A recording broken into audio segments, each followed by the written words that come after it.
Hello dear students, welcome into the first lecture on turbidimetry and nephelometry. In previous lecture, we have completed the second topic, that is molecular fluorescence and phosphorescence spectroscopy.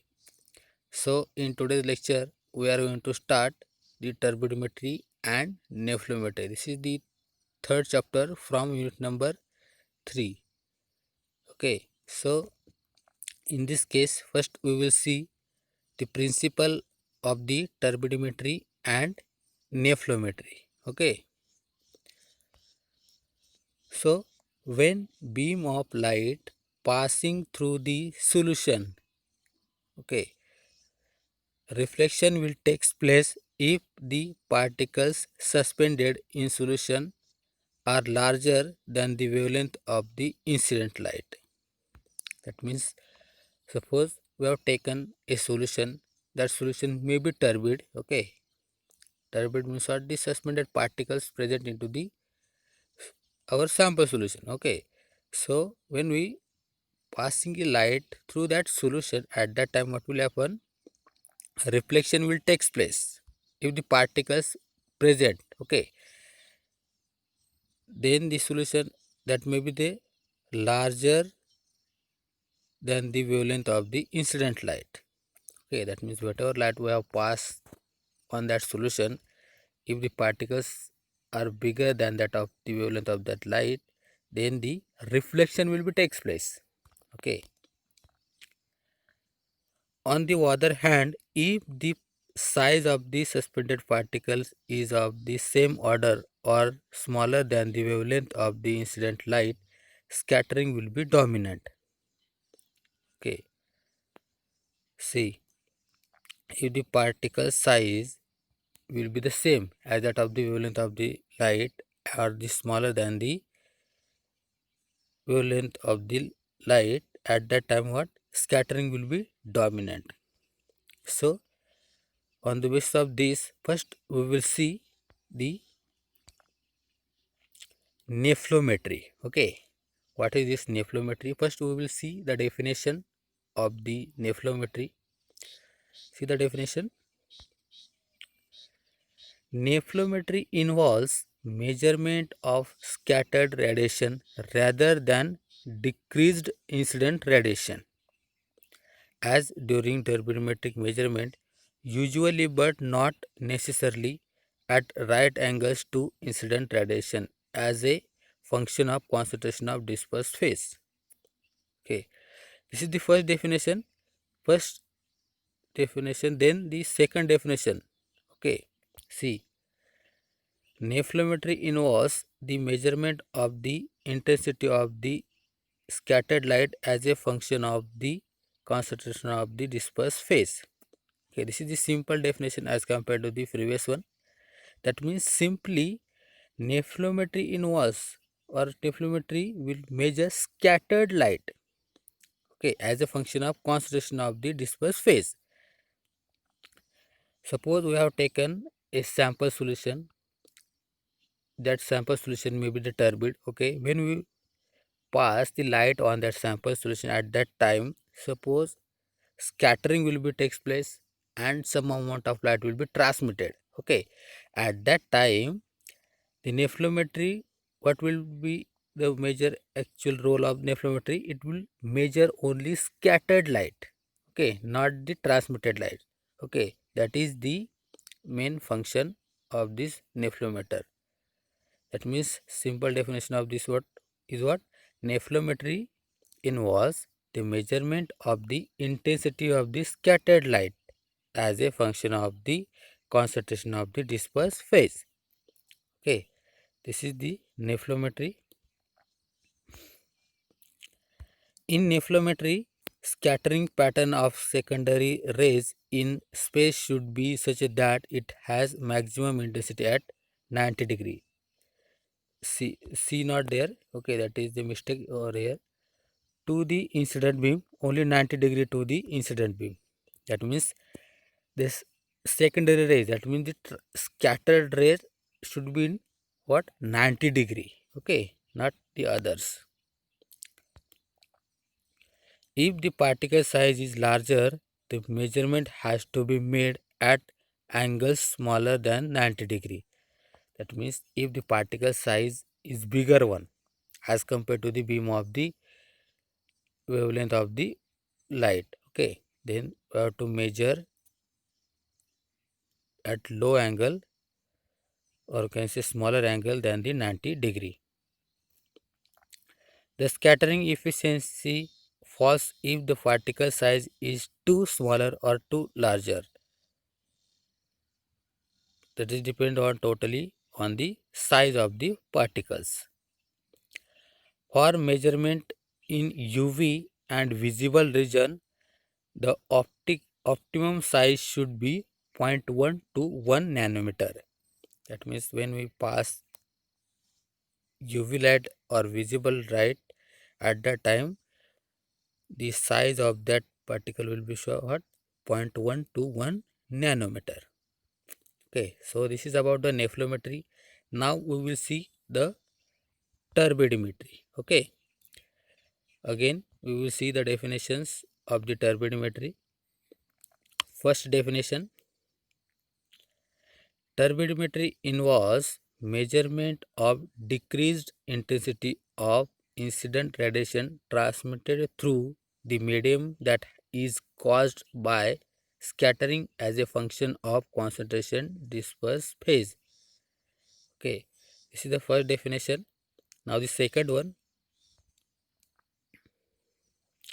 turbidimetry involves the measurement of the intensity of the transmitted light as a function of the concentration of the dispersed phase. Okay, so see, nephelometry involves scattering of measure. Nephelometry involves what? Scattering of light measurement. Okay, or this turbidimetry involves the transmitted light measurement. Okay, this is the difference between this nephelometry and turbidimetry. Again, the same sample solution, suppose we have taken, in that contain the turbid solution, because of the suspended particles are there. When we force the light on that sample solution, at that time what will happen? Some amount of light will be scattered, some amount of light will be transmitted. Okay. At that time, turbidimeter will be measure only transmitted light as a function of the concentration of the dispersed phase. Okay, this is the turbidimetry. I hope you understood these definitions of both turbidimetry and nephelometry.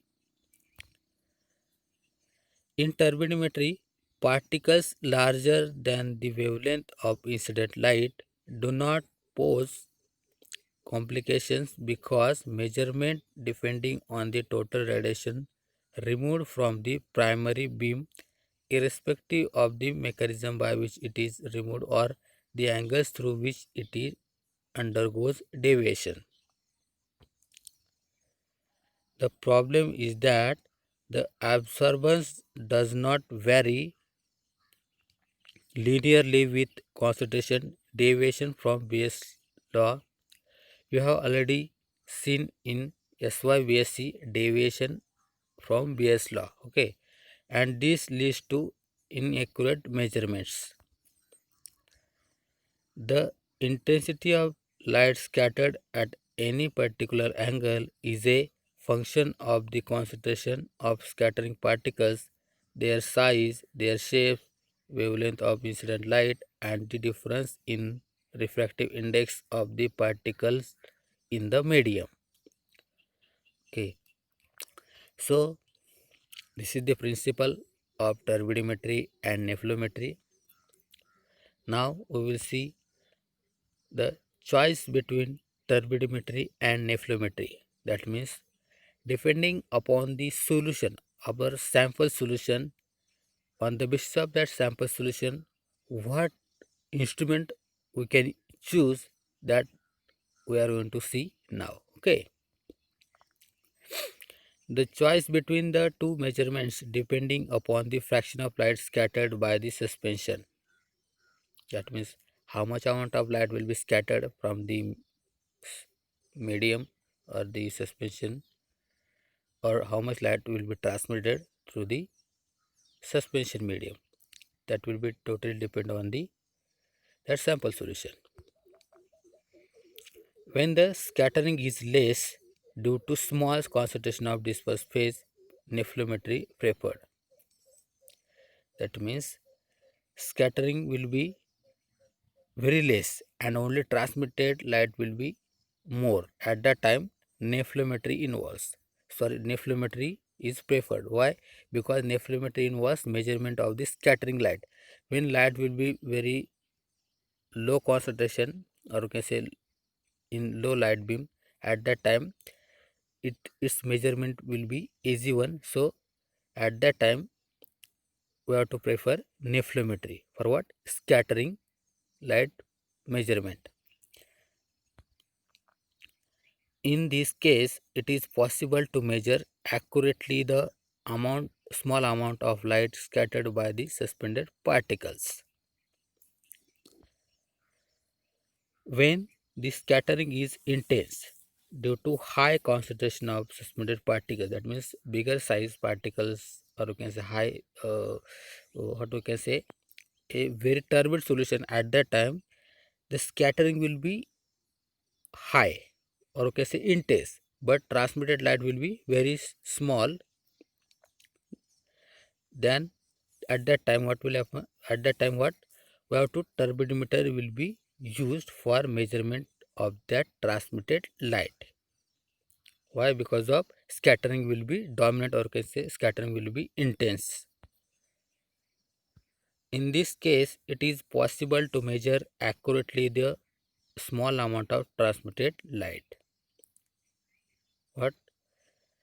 On the on high suspended particles. At that time what? The small amount of transmitted light we have to accurately measured.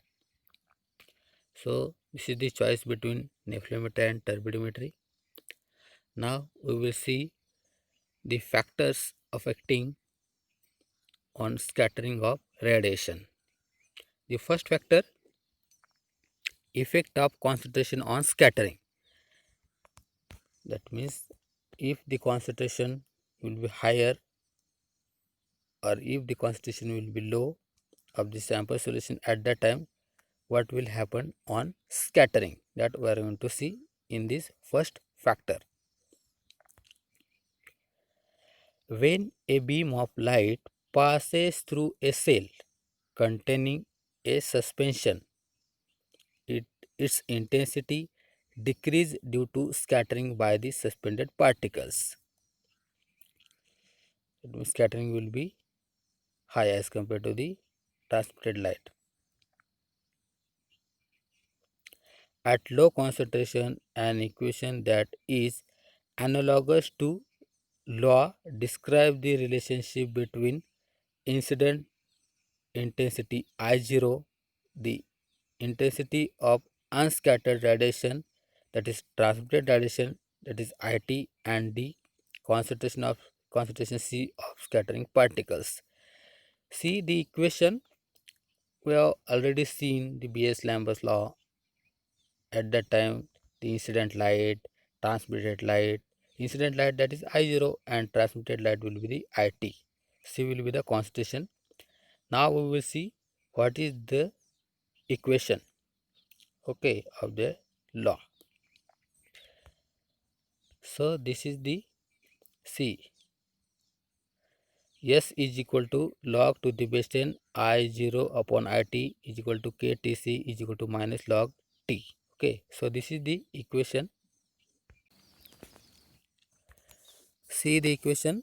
Yes, see, S is equal to log to the base 10 I0 upon IT is equal to K into T into C is equal to minus log capital T. Okay, so T, that is transmittance, T is equal to IT upon I0.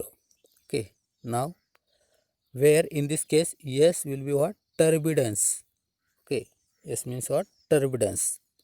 I0, the intensity of incident light.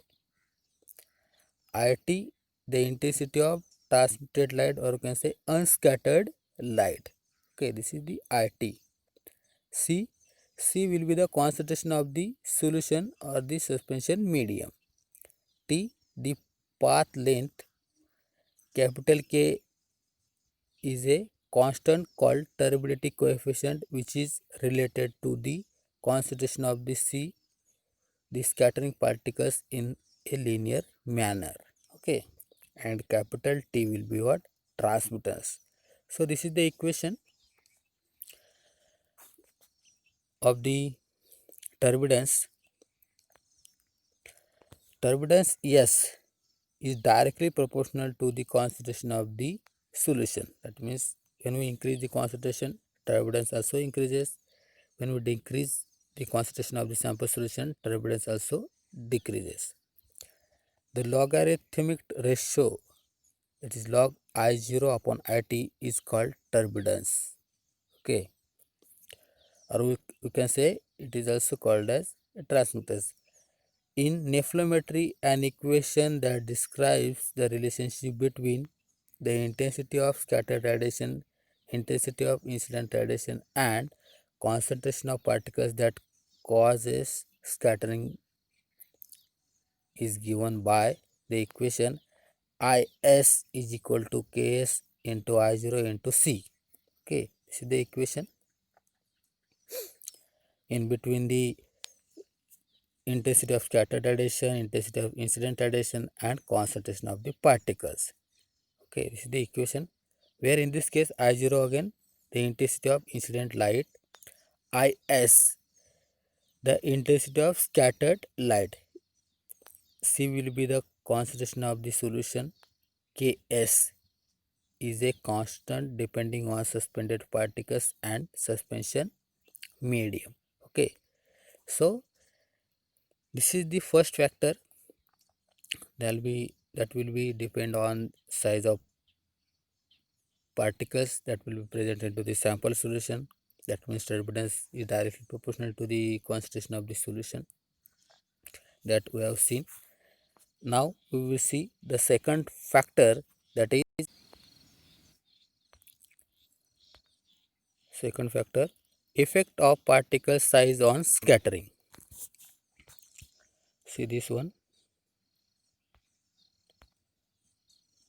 The fraction of the radiation scattered at any angle depending upon the size and shape of the particles in the suspension. The fact the amount of scattering is proportional to the square of effective radius of particles. See, when we see the size at that time its radius, well, also we can measure or can say observe. Hence, it is important to control the particle size and shape.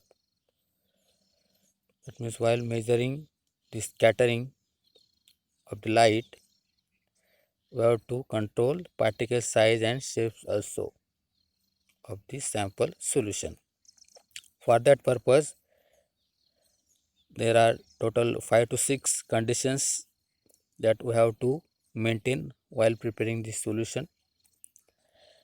So first condition, concentration of the two ions forming precipitate. That means suppose we have prepared a sample solution, add into that sample solution, suppose two ions will be present, that ions may be form the precipitate, that we have to maintain. Second one, ratio of concentration of the solution which are mixed. Third one, the order and rate of mixing precipitates. Fourth one, time required to attain maximum turbidity. That means to attain maximum turbidity, what will be the time required to the sample solution. The temperature at which suspension is prepared, that means suppose we have prepared the sample solution, at that time temperature will be higher, as at that time the sample particles will be maybe the going into the dissolved form, or we can say the low temperature the sample particles will be remain as it is. Okay, that means increased temperature the solubility of this turbidity or can say precipitate will be increases, or at low temperature the precipitate will be remain as it is. The last one, the amount of salts present is especially protective colloids. Okay, so these are the conditions. Now we will see third factor, effect of wavelength on scattering. Okay, effect of wavelength on scattering. The turbidity coefficient K, that is we have already seen in factor number 1. K depend on wavelength of the incident light by the equation K is equal to S into lambda raised to minus T. Okay, so in this case where S is a constant specific for the system, T, there is capital T but that will be small t, see in the equation, depends on the particle size and has a value 4 when the scattering particles are smaller than the wavelength of incident radiation, and 2 when particle size is comparable with the wavelength of incident light. See the value 4 and 2. The wavelength of light should be selected in such a way that sample solution does not absorb strongly. Analysis is usually done by employing white light rather than monochromatic light. Last factor, that is effective of refractive index. We are getting best result when there is appreciable difference between the refractive indices of the suspended particles and the suspension medium. When we get the accurate result, or you can say appreciable result, the specific difference between what, refractive indices between what, the suspended particles that will be present this into the solution and the suspension medium.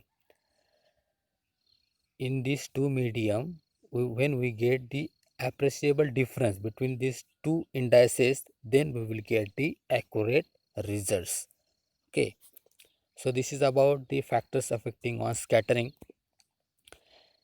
So in next lecture we are going to start the instrumentation of nephelometry and turbidimetry. Okay, so for today, thank you.